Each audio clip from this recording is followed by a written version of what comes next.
Assalamualaikum para kanca, bertemu lagi dengan saya Cakra Widiantara di channel Cakra Salakanagara. Para kanca, pernah nggak sih kalian merasa ada sesuatu yang lebih besar sedang bekerja di balik semua peristiwa yang terlihat? Kadang kita cuma bisa menebak, mencoba memahami makna yang tersembunyi dari tiap langkah seseorang, seperti halnya Kang Deddy Mulyadi. Banyak yang sudah membahas beliau dari segi politik, sosial, budaya. Tapi ada satu sisi yang belum banyak disorot dan justru disitulah benih penasaran saya tumbuh. Apakah benar Kang Deddy adalah sosok budak Angon seperti yang diramalkan Prabu Siliwangi? Cerita ini bukan soal mengkultuskan seseorang, tapi mari kita bersama-sama menelusuri jejak-jejak sejarah, menyibak simbol-simbol leluhur, dan mencoba menyentuh kembali makna-makna yang mungkin sudah terlalu lama tertidur.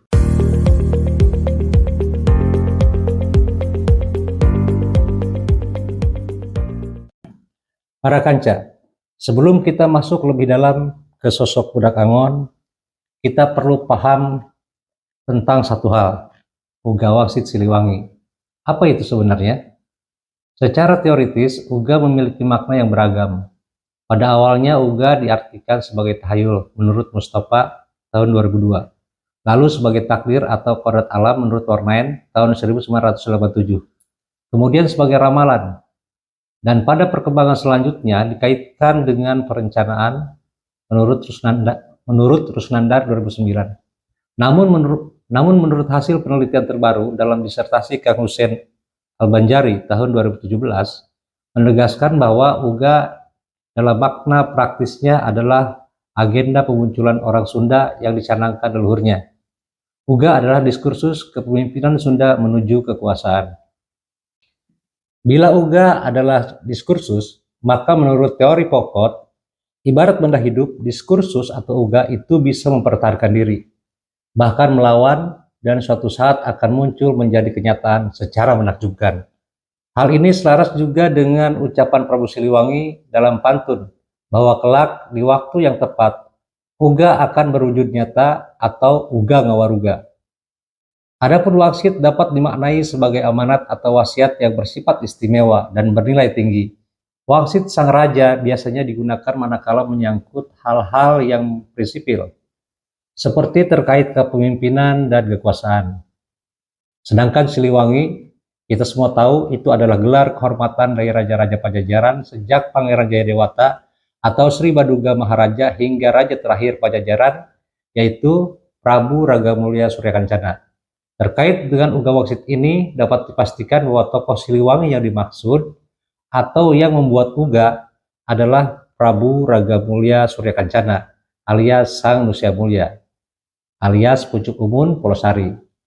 Uga Wangsit ini diperkirakan keluar atau disampaikan pada tahun 1521 setelah runtuhnya Pajajaran di Pakuan. Jadi para kanca, dengan demikian, Uga Wangsit Siliwangi dapat kita maknai sebagai diskursus kepemimpinan Sunda yang dicanangkan leluhur sebagaimana wasiat istimewa yang disampaikan Prabu Siliwangi melalui tradisi tutur yang kemudian dikenal pantun Bogor. Sebagai figur sejarah dan figur mitos, Prabu Siliwangi punya kemampuan weruh sedur winarah atau tahu yang akan terjadi di masa depan. Dan pengetahuan itu selain dituliskan secara tekstual pada prasasti batu tulis dan naskah Sanghyang Sisa Kandang Keresian, juga diungkapkan secara simbolik dalam tradisi tutur. Sebagai pemimpin adiluhung yang tinggi dan agung pengetahuannya, Prabu Siliwangi mampu melihat masa depan, mampu mengkreasikan makna-makna, serta mampu membaca akan terjadi pergantian paradigma. Jadi secara teoritis, tipe kepemimpinan Prabu Siliwangi adalah gabungan antara tipe kepemimpinan spiritual dan kepemimpinan strategis. Para kanca, inilah sebenarnya tipe kepemimpinan yang diharapkan oleh Prabu Siliwangi terhadap budak Angon atau pemimpin Sunda di masa depan. Oleh karena itu, budak Angon pada naskah Sunda kuno disebut Sang Amaca, Pretapa, dan Silanglang. Sedangkan pada pantun disebut sosok Numapai dan Nungorehan. Sang Amaca dan Pretapa dimaknai bahwa budak Angon harus mempelajari banyak ilmu dan pengetahuan. Sedangkan Silanglang numapai, dan ngorehan, maknanya budak Angon harus mencari banyak pengalaman dan menjalani beragam peristiwa. Jadi ilmu pengetahuan dan pengalaman itulah jalan ideal agar seseorang layak mencapai kedudukan sebagai budak Angon. Para kanca, secara literal, arti budak Angon adalah anak penggembala atau seorang penggembala. Namun dalam uga dan pantun disebutkan bahwa sosok ini bukan penggembala biasa. Menggembala di sini adalah sebuah konsepsi. Apa yang digembalakan? Apa yang digembalakan budak Angon dalam uga wangsit populer disebutkan ari ngangona lain kebo lain embe, lain meong lain banteng, tapi kalakai jitu tunggul. Menggembalanya bukan kerbau, bukan kambing, bukan harimau, bukan banteng, tapi daun yang kering dan tunggul pohon. Sedangkan pada sumber lainnya yaitu pantun Ngahiangna Pajajaran disebutkan tapi sedikit berbeda. Dainya nama lain ngangon kebo di sampalan, lain ngangon badak di alas tangtu. Tapi kalakai nupa balatak hantu dirawat di patilasan tepugungaran. Karena dia itu bukan menggembala kerbau di lapangan, bukan menggembala badak di hutan belantara, tapi daun kering yang berserakan tak dirawat di petilasan yang tidak jelas namanya. Karena makna menggembala bagi budak Angon adalah sebuah konsepsi, maka yang tidak digembalakan olehnya pada uga wangsit populer yaitu kerbau, kambing, harimau, dan banteng adalah kalimat semiotik.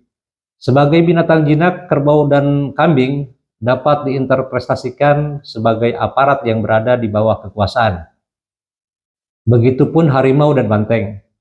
Namun nampaknya keduanya ini lebih memiliki kedudukan dan wewenang yang lebih tinggi dibanding dengan yang disimbolkan kerbau dan kambing. Begitu pula pada pantun Ngahiangna Pajajaran, yang tidak digembalakan oleh budak Angon adalah kerbau di lapangan, simbolik dari aparat biasa, dan badak di hutan belantara adalah interpretasi dari pejabat yang berada di bawah kekuasaan. Tampaknya uga dan pantun menegaskan bahwa budak Angon itu tidak akan memiliki ketertarikan untuk memberdayakan mereka, karena memang sudah berdaya. Budak Angon lebih tertarik menggembalakan kalakai dan tetunggul, serta patilasan tepugungaran. Kalakai secara harfiah adalah daun kering yang sudah gugur dari pohonnya. Tetunggul adalah bekas pokok pohon yang sudah ditebang atau roboh. Keduanya ini dapat diinterpretasikan sebagai rakyat miskin, orang terlantar, dan warga yang sudah jompo. Mengenai kalakai ini lebih mengkhawatirkan pada pantun, yaitu kalakai nu babalatak itu dirawat, daun kering yang berserakan dan tidak dirawat. Bila kalakai interpretasi dari rakyat kecil dan rakyat miskin, maka pada bagian ini tampak ada pembiaran atau tidak tersentuh tangan negara. Padahal seharusnya menjadi tanggung jawab negara untuk mengurusnya sebagaimana yang diamanatkan oleh undang-undang.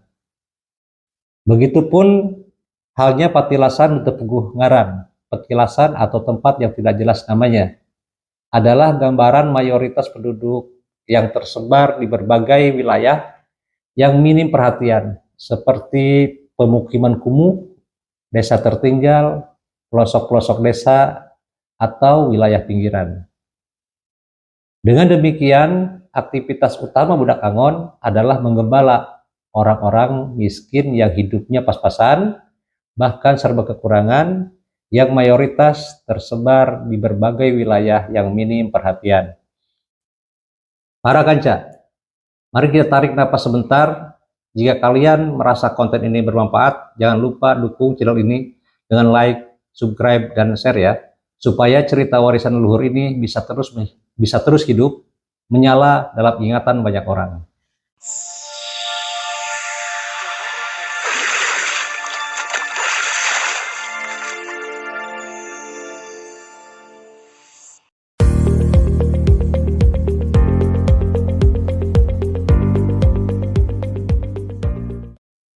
Kembali ke budak Angon.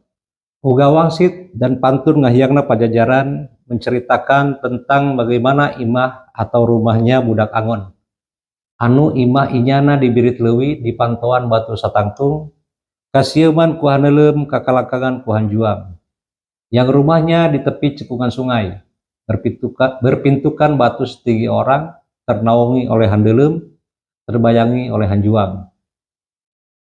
Setelah mengkaji kata imah dalam konteks uga dan pantun, beberapa peneliti yakin bahwa makna imah di sini bukan bangunan rumah secara fisik, tapi semiotik dari kalimat lain. Rumah secara teoritis adalah sebuah ruangan untuk ditinggali, bukan hanya bangunan bagi tempat tinggal manusia. Jika dianalogikan dengan siput dan kura-kura dengan cangkangnya, cangkang itulah rumah mereka. Begitu pula dengan tubuh manusia dalam filosofi Sunda, yang merupakan hanya cangkang yang disebut kurung. Sedangkan pengisinya adalah jiwa, spiritualitas, pengetahuan, dan mentalitas. Pengisinya itu disebut kuring. Dengan demikian, makna dari imah inyana di Birit Leuwi adalah tentang kepribadian budak Angon yang senang dengan tantangan berat, tidak gentar terhadap ancaman, sadar resiko, tidak takut dengan bahaya. Hal tersebut tergambar dari kalimat rumahnya di tepi cekungan sungai. Tepi cekungan sungai ini salah satu lokasi yang sangat berbahaya untuk mendirikan sebuah rumah. Butuh keberanian dan nyali yang ekstra serta sadar risiko, karena bahaya setiap saat mengancam keselamatan penghuninya. Kalimat di pantuan batu satangtung atau berpintukan batu setinggi orang dapat diartikan bahwa panto atau pintu berfungsi pembuka untuk masuk dan keluar, dan satangtung itu setinggi orang berdiri, sehingga dapat kita interpretasikan sebagai pintu gerbang untuk mendirikan sesuatu yang kokoh. Dengan makna tersebut, maka budak Angon adalah pemilik diskursus atau sohibul hikayat, diskursus kepemimpinan menuju kekuasaan. Selain itu, batu satangtung dalam dunia arkeologi adalah nama lain dari batu menhir, yang biasanya dipakai sebagai sarana ibadah aliran kepercayaan leluhur Sunda. Batu menhir biasanya diposisikan tegak berdiri sebagai simbol penghubung antara alam dunia dengan alam niskala. Dengan simbol ini menandakan bahwa budak Angon memiliki kemampuan spiritual yang tinggi dan pemikiran yang kokoh. Salah satu penyebab kokohnya pemikir budak Angon yaitu karena dilengkapi dengan penguasaan konsep yang teoritis. Disebutkan bahwa kasieman ku handeuleum, ternaungi oleh handeuleum. Arti kata handeuleum atau handeuleum adalah simpanan leluhur yang sudah nyaris dilupakan, sampai tidak ada yang tahu lagi seperti apa sesungguhnya yang dulu disimpan itu. Kalimat itu sebenarnya sudah dituangkan pada sadumun uga Wangse Siliwangi. Pun sapun, kula jerungkeun, mukakeun turup mandepun, nyamper nu dihandeuleumkeun, teudeun pohon nu bareto, nu mangkuk di saung butut, ukireun dina langit, tataheun di jero iga. Sering kita baca, tapi sedikit yang bisa mencernanya. Namun karena ada kalimat kasieuman yang berasal dari suku kata sieum atau gelap, maka warisan pengetahuan leluhur pada budak Angon tidak akan mudah terlihat dari luar. Artinya, orang tidak akan mudah mengenal kepribadian dan pemikiran budak Angon. Dan yang terakhir, kakalangkangan ku hanjuang, ia hidup dalam bayangan kebesaran Pajajaran. Hanjuang adalah simbol sakral dari kerajaan Sunda. Artinya, budak Angon bukan hanya meneruskan cita-cita masa lalu, tapi juga memikul harapan akan lahirnya Pajajaran anyar. Bukan dalam bentuk kerajaan, tapi dalam bentuk kepemimpinan yang mampu merangkul, menyatukan, dan mensejahterakan. Para kanca, sampai di titik ini mungkin kita mulai bisa memahami bahwa budak Angon bukan sekadar tokoh mitos, tapi sebuah gelar spiritual dan kultural yang hanya bisa diraih oleh mereka yang benar-benar mengabdi untuk rakyat kecil, bukan mengabdi pada kekuasaan. Lalu, apakah Kang Deddy Mulyadi adalah budak Angon itu? Apakah jejak langkah dan perjuangannya mencerminkan ramalan Prabu Siliwangi? Itu saya serahkan kembali kepada para kanca semua untuk menilai. Karena sejatinya budak Angon bukan seseorang yang diakui oleh dirinya sendiri, tapi diakui oleh rakyat, karena kehadirannya menyentuh hati, menjawab kebutuhan, dan menyinari jalan pengharapan yang gelap. Tebenang di aku-aku, sabab lain akueun, tebenang di caran-caram, sabab lain carameun. Ia adalah keniscayaan, sebuah peran sejarah yang harus dijemput dengan perjuangan, bukan klaim. Dan mungkin sekarang peran itu sedang berjalan di antara kita. Para kanca, sampai jumpa di pembahasan selanjutnya. Salam hormat dari kami, Sunda Teskirna ku waktu, Siliwangi mual leungit ku zaman. Salawasna kaukir di dalam langit, katatah di jero iga. Leuwih luangan kurang tenabehan, lebih kurangi, kurang tambahkan. Paralun.